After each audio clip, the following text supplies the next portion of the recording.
Well, Miles, it's the day after your 5-0 victory over Blackpool at Lostock. Logistics meant we weren't able to get this at the time, but you've talked about gritty and hard-fought wins in recent weeks that your team have had to go through to get results, but yesterday kind of felt more like yourselves, didn't it? Yeah, definitely. We've been asking the team to try and get back to that way. Obviously, as everybody can see, the results have been there, which is the most important thing. But for one reason or another, the conditions and things like that haven't allowed us to put the performance alongside it. But yesterday, obviously we got the result, but the performance was superb. The performance was right up there with probably one of the best we've had this season. And that's credit to the players, really, because we've been asking them to do that all week. We had a really good week leading into the game. And then they go out and put on that performance, which was as I say, a great performance. And people look at the scoreline and say it was 5-0, but 4 of those came towards the back end of the second half as well. And Blackpool, although the lead position suggested down at the lower end of the table, they offered some stern opposition as well for you yesterday. Yeah, do you know what's the first thing I said to their manager after the game? I said, there's no way that you should be down where you are at the minute. We've certainly had a lot easier games than what we played yesterday. So, credit to Blackpool. They came and give us a real test, a real challenge. And as you say, some of the goals came late in that second half.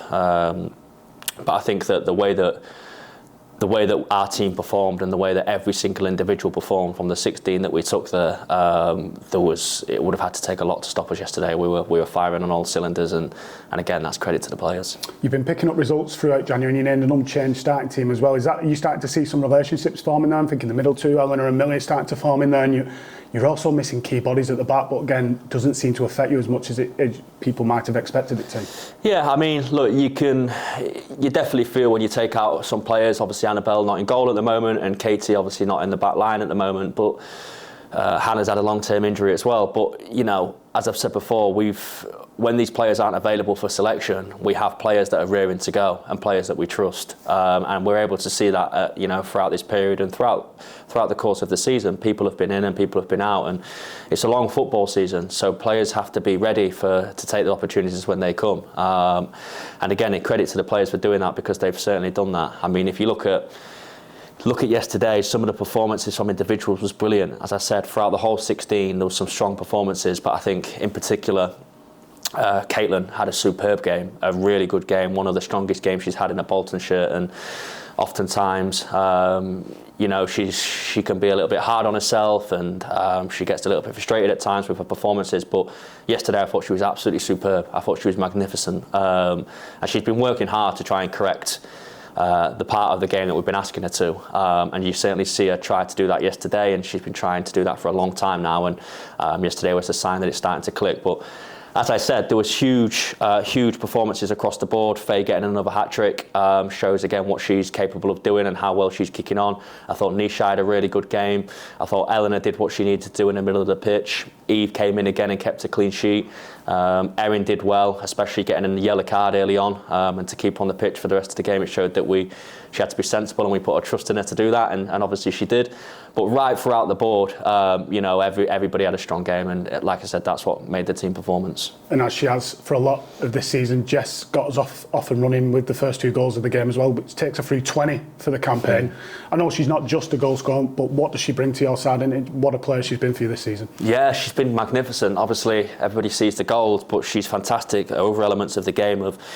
She likes to come and receive the ball and drop deep, and she likes to link up play and help us build. And we actually said that to her at half time. We said that we needed to almost have a little bit more of a centre forward instinct and desire and hunger to try and get her second goal to kill the game off. And she certainly did that in the second half. Following shots in, making the right runs into the box, stretching the play for us. So, like I say, we reminded her of that at half time, and second half she started to do that and got the second goal, which killed the game, which then allowed us to go on and get the more goals that we did. And a touch on where the game took place. Obviously, it took place at Lostock behind closed doors. We spoke in your pre-match interview about giving the pitch at Atherton Collieries a bit of a rest and a bit of a breather from 2 games being on there this weekend. Just touch on that a little bit, and that you said it was a decision you didn't take lightly because the fans have been so important to this team this year. But just to emphasise that every opportunity and every available option to us was explored before that decision was made, and the relationship you've got with Coles still? Yeah, 100%. Look, it wasn't something that we just decided quickly and something that we wanted to do. And I think, you know, the fans this season to us have been incredible. The support that they've had for this women's team, the fans of this football club, and how open they've been about integrating this women's team, and the support that they've shown has been unbelievable for those that come to the games and for those that support us from afar as well. So it was really a tough decision to make regarding moving the game behind closed doors, but you know, unfortunately, we're not able to cater for the amount of fans that we get at Lostock. It's just not possible. So I guess there's a positive in there somewhere. It shows the numbers that we're getting and the volume that we're getting. But we have to make the best decision for this football team and for this team to be successful. And as you mentioned, we decided to give the pitch at Atherton Collieries a little bit of a rest. We didn't think that the surface was ready for us this weekend, which is understandable because it's had a lot of games on it. You know, everybody at Collieries has done an unbelievable job at keeping it in a good place for us to this date. We've had a lot of bad weather, snow, ice, a lot of rain. And look, Atherton and Collieries, they've been superb to us this season. They really have. We've got a really good working relationship with them, and we love playing at home every time we play there.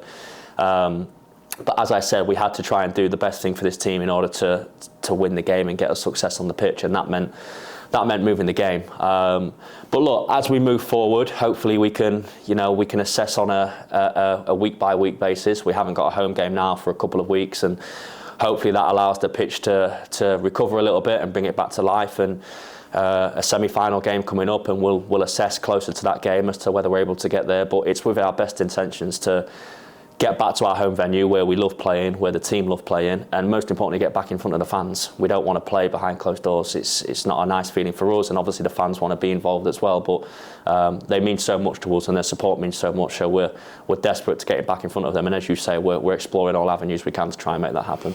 Absolutely. And just to bring this full circle back to football, obviously we'll catch up later in the week, looking ahead to the game properly. But how do you look at this week, and how's it going to look? Obviously, we're not in league action. It's the Alliance Design and Print Cup against Bolton Vics, obviously not in our division. How are you looking at it? Is it opportunities for other people who may not have minutes, or how are you approaching this week? Yeah, well, I think, look, we've got a 2-week break from the league now, which is nice from time to time to have a little bit of break and enter another competition. But you know, as I say to you, there's potentially a possibility for players to come in, as you've mentioned.